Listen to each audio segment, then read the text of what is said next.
La parole est à Madame Anne Ventalon du groupe Les Républicains.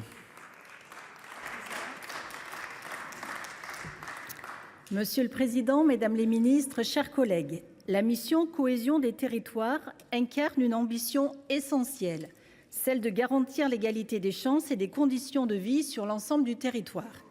Qu'il s'agisse de l'accès au logement, des mobilités, de l'inclusion numérique ou encore de la lutte contre les fractures territoriales, cette mission répond à des besoins fondamentaux pour nos concitoyens.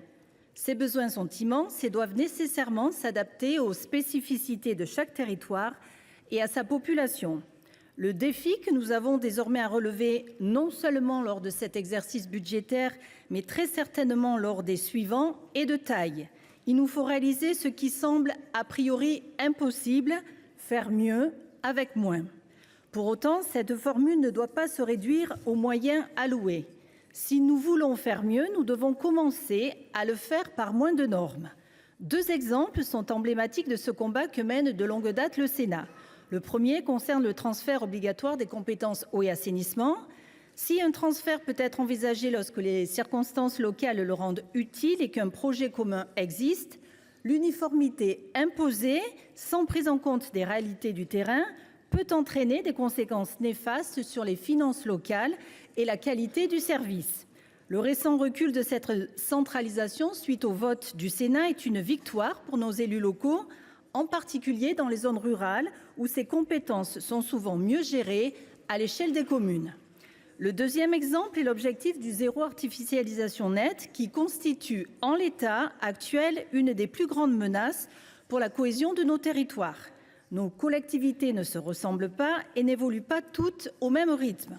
Certaines portent des projets fonciers conséquents qui dynamiseront tout leur écosystème local, tandis que d'autres ont pour unique ambition de créer quelques logements supplémentaires afin de permettre à leur population de se maintenir. Toutes subissent aujourd'hui l'application uniforme d'une loi qui n'a pas été pensée pour elles. Dès lors, une seule possibilité se présente à nous, suivre la trace laissée par le Sénat. Cette proposition de loi déposée par nos collègues Guislain Cambier et Jean-Baptiste Blanc, que nous examinerons prochainement, vise à redonner aux élus locaux la possibilité de définir eux-mêmes la trajectoire de sobriété foncière à l'échelle départementale en supprimant l'objectif intermédiaire contraignant de 2031. Et nous comptons sur le soutien du gouvernement. Par son intérêt et son action sur ces deux sujets, le Sénat a démontré que oui, moins de normes peuvent être synonymes d'une meilleure cohésion de nos territoires.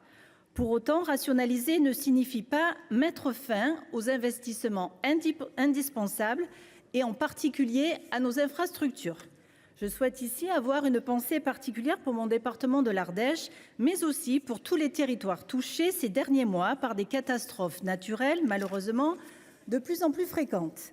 L'entretien de nos infrastructures et l'évaluation de leur état, notamment de nos ponts, ne doivent pas être les victimes collatérales des économies à réaliser. Le programme national Ponts est une initiative salutaire, mais reste insuffisant face à l'ampleur des besoins. Les rapports successifs montrent qu'une grande partie de ces ouvrages sont dans un état préoccupant, d'autant plus dans les territoires ruraux. Or, quand un pont s'effondre, c'est un lien entre deux réalités qui disparaît brutalement. Nous devons ainsi renforcer ce programme national en impliquant les collectivités dans la priorisation des travaux et en veillant à ce que ces investissements soient pérennes et équitables.